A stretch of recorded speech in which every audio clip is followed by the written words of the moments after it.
Então, é, eu em alguma medida, eu sou muito corporativista, sabe? Eu acho que seria muito importante que tivesse nutricionistas em cada escola. Eu acho que é importante. Eu considero essa participação muito importante, inclusive para dar apoio pedagógico para os professores, para as professoras dentro desses cenários.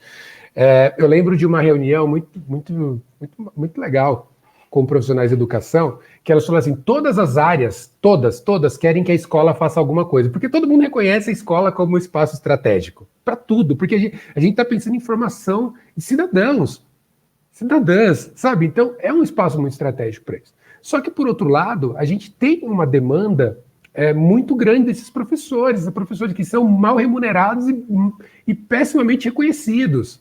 Né? Legal só para falar, a gente precisa defender a educação. Mas quando os professores vão para as ruas ou começam a protestar por questões relacionadas com condições de trabalho, isso muda a cara, né? Vira um badernista. Então, eu acho que é muito importante a gente talvez pensar em como expandir essa estrutura, por exemplo, de profissionais de saúde dentro da rede da educação. Eu acho que é muito legal mesmo. Mas eu discordo um pouco com o Renato, né?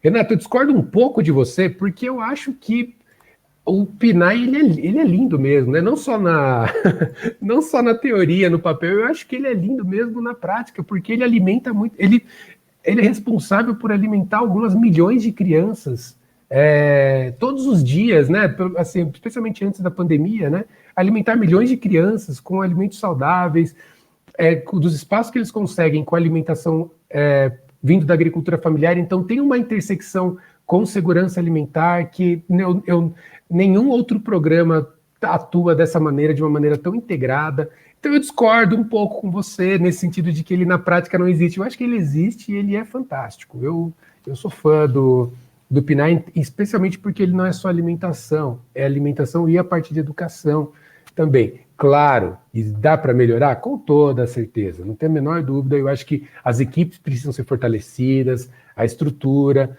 mas eu acho que falar assim que ele não existe, eu acho que é um pouco radical. Eu acho que é um pouco radical nisso. E aí, para complementar, vou ter juntando outro comentário do Renato com o do Ricardo. Ô, Ricardo, obrigado pela pergunta aí, gente boa. Eu acho que a intersectorialidade, vou começar um pouco de trás para frente, a intersectorialidade, ela é muito, ela não é homogênea, né?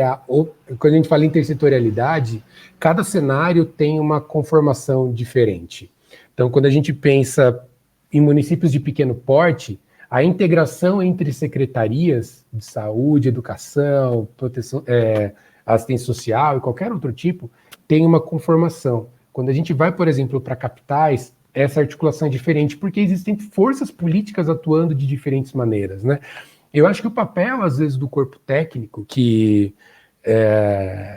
estão dentro dessas secretarias é tentar fomentar, tentar identificar pontos em comum, porque às vezes você tem disputas políticas que inviabilizam essa relação.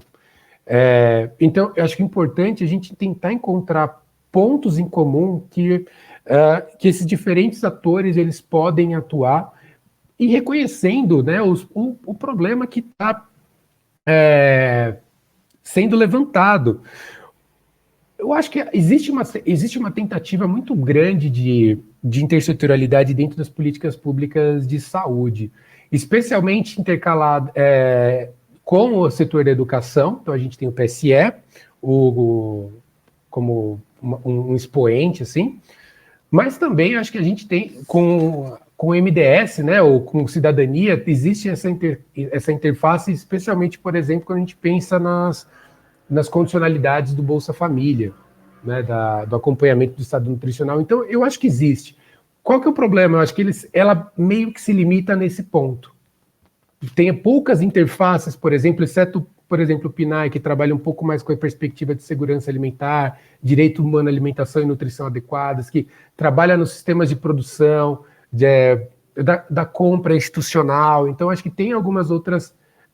existem alguns outros pontos, mas eles não são dá para avançar muito mais. Por exemplo, como que isso se relaciona com segurança pública?